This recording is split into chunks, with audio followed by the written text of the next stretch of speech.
Australia PR వచ్చిన వెంటనే ఇంకా వీసా టెన్షన్స్ ఏముండవు. వీసా కోసం మనం ఎక్కువ పెద్ద డబ్బులు ఖర్చు పెట్టాల్సిన అవసరం గూడా ఉండదు. వాటితో పాటు ఇంకొక మంచి బెనిఫిట్ ఉంది. అదేంటంటే మెడికేర్.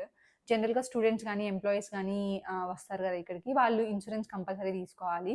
ఇక్కడ గవర్నమెంట్ హాస్పిటల్స్‌కి వెళ్ళాలన్నా గూడా మనకు ఏదో ఒక ఇన్స్యూరెన్స్ ఉండాలి. పీఆర్ వచ్చిన వాళ్ళకి గవర్నమెంట్ మెడికేర్ కార్డ్ ఇచ్చేసిద్ది ఇంకా. సో, ఈ పబ్లిక్ హెల్త్ సర్వీసెస్ అన్నీ ఫ్రీ ఉంటాయి.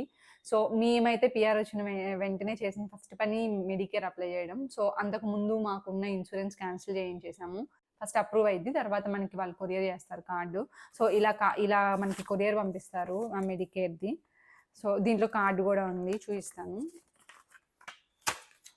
సో, ఇలా మనకి మెడికేర్ కార్డ్ వచ్చిద్ది. సో, మెడికేర్ ఎప్పటిదాకా వ్యాలిడ్ అని డీటెయిల్స్ అన్నీ ఉంటాయి. మన డీటెయిల్స్ ఉంటాయి. సో, మనము ఇంకా డైరెక్ట్‌గా ఈ కార్డ్ తీసుకొని హాస్పిటల్‌కి వెళ్తే సరిపోయిద్ది. సో, ఈ కార్డ్ మీద ఉన్న నంబర్ చూసి వాళ్ళు ఇంకా పేమెంట్ అదంతా దీంట్లోనే జరిగిపోయిద్ది.